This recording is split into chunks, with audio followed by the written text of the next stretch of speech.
Assalamualaikum warahmatullahi wabarakatuh. Kami dari kelompok 3, kelompok OH Operating Hazard Analysis. Kami di sini akan menjelaskan sedikit tentang OH Operating Hazard Analysis. Analisis bahaya pengoperasian. Bahaya adalah sumber atau keadaan berpotensi terhadap terjadinya kerugian dalam bentuk cedera atau penyakit. Sedangkan pengoperasian adalah suatu kegiatan yang dilakukan oleh manusia atau mesin yang sedang mengerjakan sesuatu. Jadi, operating hazard analysis adalah menganalisis suatu bahaya yang akan atau sudah terjadi pada saat pengoperasian pekerjaan mesin, produk, dan lain-lain. Pengertian lainnya adalah suatu kegiatan yang dilakukan untuk menentukan jenis bahaya dari setiap tahapan yang tercantum dalam alur proses yang mempunyai kemungkinan mengakibatkan kerugian pada manusia, mesin, benda lain, maupun lingkungan yang bisa berakibat fatal. Salah satu metode dari beberapa metode operating hazard analysis adalah HAZOP. HAZOP yang berasal dari kata hazard dan operability. Hazard, kondisi fisik yang berpotensi menyebabkan kerugian, kecelakaan bagi manusia, dan atau kerusakan alat, lingkungan, atau bangunan. Operability study berupa bagian kondisi yang sudah ada dan dirancang, namun kemungkinan dapat menyebabkan shutdown atau menimbulkan rentetan insiden yang merugikan perusahaan. Tujuan operating hazard analysis adalah satu, meninjau suatu proses atau operasi pada suatu sistem secara sistematis untuk menentukan apakah proses penyimpangan suatu bahaya dapat mendorong ke arah kejadian atau kecelakaan yang tidak diinginkan. Kedua, mengidentifikasi seluruh bahaya dalam pengoperasian dari sebuah sistem yang bisa mengakibatkan bahaya bagi manusia. Tiga, memberikan alternatif untuk mengurangi resiko yang direkomendasikan selama semua proses tugas atau operasi yang dikontrol oleh pengawas prosedur. Ini akan dilanjutkan oleh Kang Rizky Alamsyah. Rizky Alamsyah akan menjelaskan penjelasan lebih menyeluruh. Analisis ini secara sistematis mengidentifikasi setiap kemungkinan penyimpangan dari kondisi operasi yang telah ditetapkan dari suatu plan, mencari berbagai faktor penyebab yang memungkinkan timbulnya kondisi abnormal tersebut, dan menentukan konsekuensi yang merugikan sebagai akibat terjadinya penyimpangan, serta memberikan rekomendasi atau tindakan yang dapat dilakukan untuk mengurangi dampak dari potensi risiko yang berhasil diidentifikasi. Next.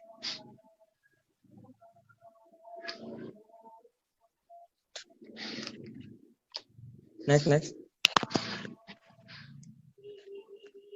Manfaat analisa. Dapat menentukan sumber dan penyebab timbulnya bahaya. Yang kedua, dapat menentukan metode mengatasi potensi bahaya. Yang ketiga, mencegah terjadinya kecelakaan. Yang keempat, membuat sistem yang aman dan nyaman, dan lain-lain. Next. Selanjutnya, jenis potensi bahaya. Jenis potensi bahaya. Nah, ada berbagai macam jenis potensi bahaya. Pertama, bahaya dari mesin, bahaya mudah meledak, zat yang terhirup, zat yang mencederai mata, zat yang melukai kulit, bahaya listrik, radiasi getaran, bising, pencahayaan, lingkungan terlalu panas. Nah, yang kiri adalah contoh rambu-rambu. Nah, yang pertama ada peralatan dengan sinar laser. Yang kedua, terjerat putaran. Awas terjerat putaran. Yang ketiga, daerah pancaran radio. Yang keempat, awas tegang tinggi. Yang kelima, hati-hati, mata gergaji. Yang keenam, keluar masuk kendaraan. Yang ketujuh, bahan mudah terbakar. Yang kedelapan, awas mudah meledak. Yang sembilan, hati-hati peralatan pres. Next. Hajar regeneration adalah bagian dari proses yang digunakan untuk mesin yang berpotensi menimbulkan bahaya. Identifikasi bahaya dan faktor risiko yang berpotensi menyebabkan bahaya. Next. Selanjutnya akan dijelaskan oleh Kang Arif. Terima kasih. Ya, saya akan menerangkan operating hazard analysis dengan di sini digambarkan bagannya ya. Bagannya lebih terbaca.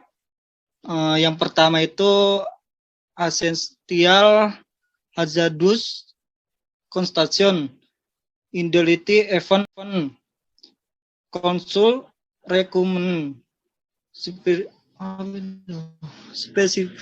constitutional recruitment, dan juga review.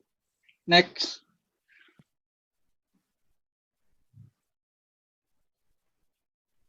Nah, di sini ada analisis bahaya.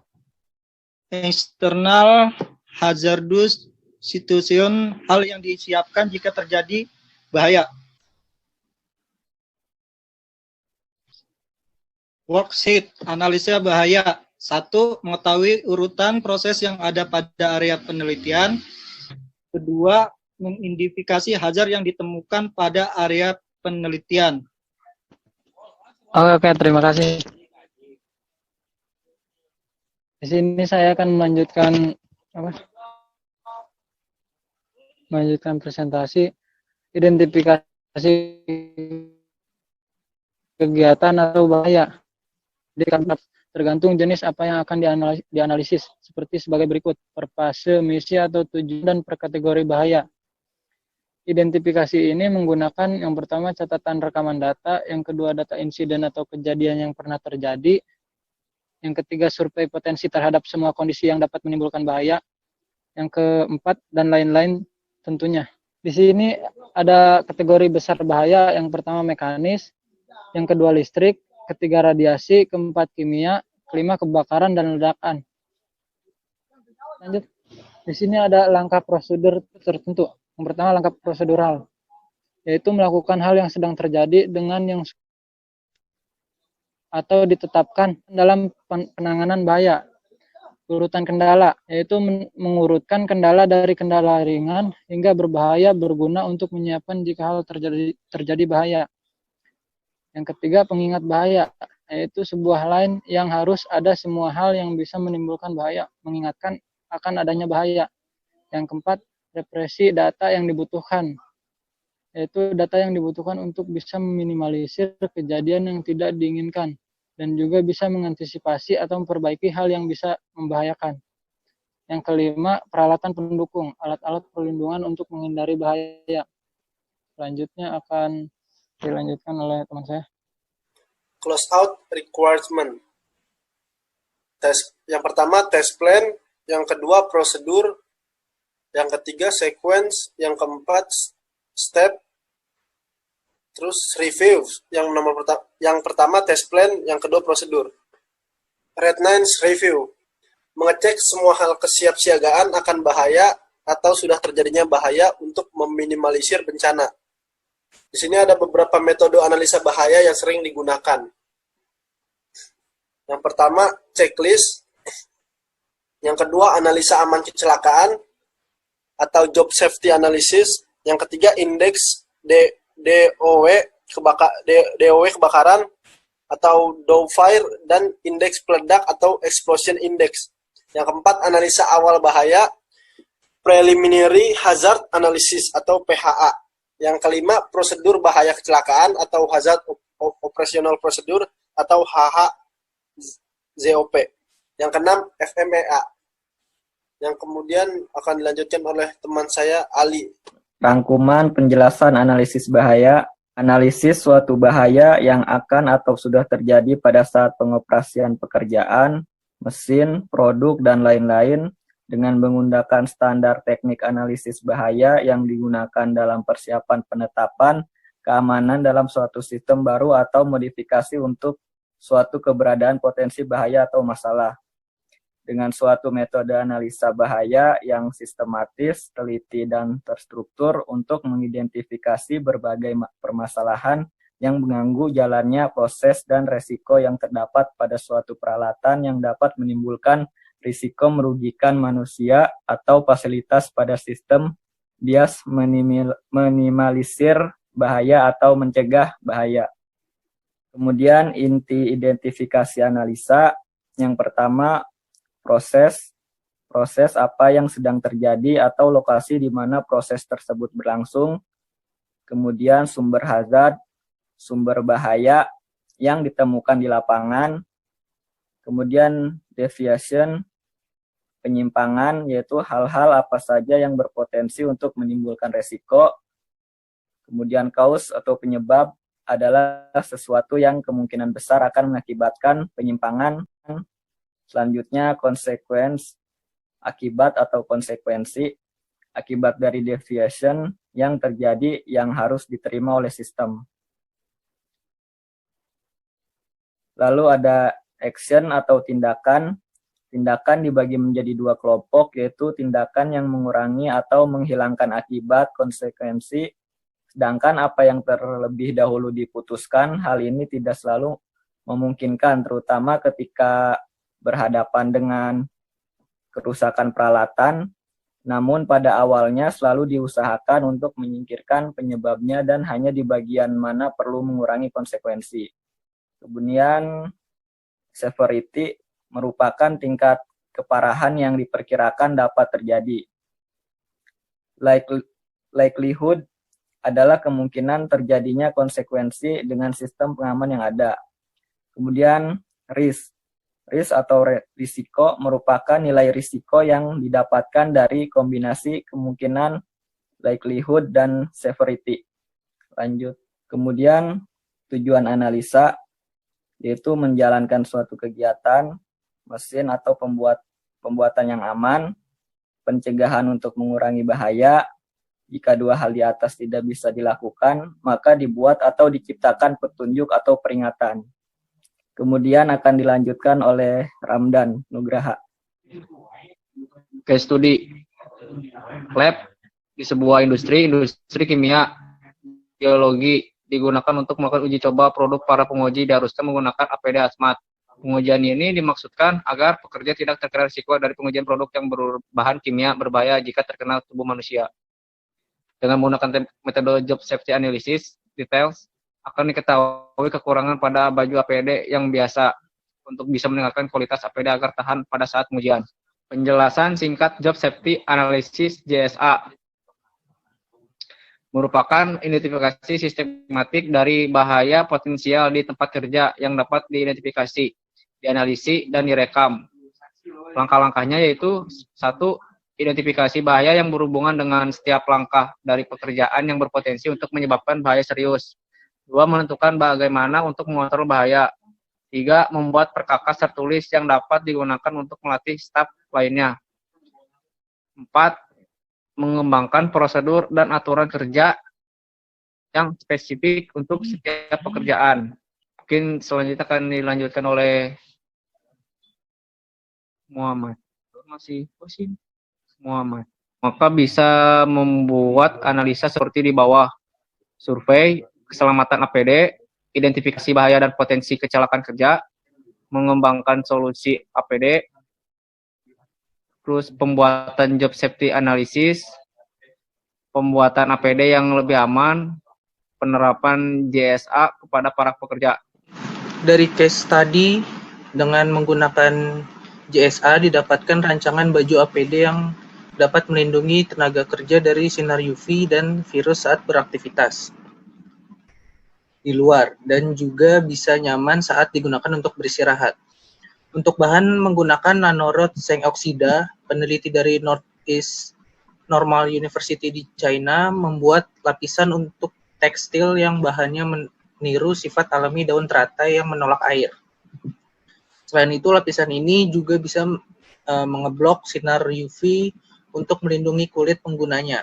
Zinc oksida sebetulnya bereaksi terhadap sinar matahari sehingga mempengaruhi sifat anti air yang dimiliki nanorod. Untuk mengatasi hal itu, para peneliti membungkus nanorod dengan lapisan silika dan dikombinasi dengan serat katun alami. Para peneliti yakin kalau teknologi ini dapat digunakan dalam produk katun untuk tekstil. Hasilnya adalah kain yang kuat, multifungsi, anti air, anti sinar matahari, dan juga tidak dapat ditembus oleh virus. Nama saya Muhammad Reza Palevi. Saya ingin menjelaskan sedikit tentang desain baju APD tenaga medis. Yang pertama ini tampak ke depan ya. Saya ingin menjelaskan tambahan sedikit. Dalam bahan, yang pertama itu ada sponban. Sponban ini bahan kain yang sintetis dengan proses pembuatan mekanis, bahan serat yang rapat, dan tekstur agak kaku. Namun, tetapi memiliki kehalusan bila kita menyentuhnya. Manfaat sponban ini juga mudah untuk didaur ulang dan ramah lingkungan. Lalu ada nonwoven. Nonwoven ini kain serat panjang atau pendek yang berfungsi daya serap untuk kesehatan dan penghalang bakteri. Lalu ada waterproof breathable, yaitu menolong pengedapan oleh gangguan luar seperti air hujan sehingga sang pemakai tetap kering dan juga membuat keluar uap tubuh seperti keringat dan menjaga suhu tubuh agar tetap nyaman. Lalu komponen di sini kita menambahkan karet pada bagian wajah dan pergelangan tangan serta karet pergelangan kaki seperti di jas hujan, yaitu membuat untuk kenyamanan sang pemakai. Lalu ada tambahan busa di bagian punggung dan juga ada resleting tertutup, yaitu menggunakan zipper lalu ditutup oleh bahan dan kancing. Lalu di sini kita tambahkan name card, yaitu untuk identitas tenaga medis itu sendiri atau logo instansi rumah sakit maupun dan lain-lain. Lalu kita tambahkan kantong tambahan dengan volume yang berfungsi untuk menambah penyimpanan seperti alat-alat medis dan lainnya. Lalu di pinggang juga kita tambah tali pengencang supaya untuk kenyamanan sang pemakai bisa dikendorkan atau dikencangkan sesuai kenyamanan. Lalu ada tampak belakang. Tampak belakang ini kita tambahkan tambahan busa yang berfungsi untuk tenaga medis duduk atau bersandar. Lalu kita tambahkan pelampung balon udara juga di bagian punggung. Gunanya untuk kenyamanan saat tenaga medis tidur, tidak usah melepas lagi baju APD tersebut. Dengan ukuran ini kita membuat ukuran standar yaitu tinggi 162 cm, punggung 18 cm, dan dari lengan sampai ke ujung tangan 65 cm, serta jarak dada 67 cm. Dengan menggunakan bahan standar yang dikeluarkan WHO, dikombinasikan dengan nonorot yang membuat bahan ini menjadi antivirus. Sekian, terima kasih dari kelompok kami. Apabila banyak kekurangan, mohon dimaafkan. Assalamualaikum warahmatullahi wabarakatuh.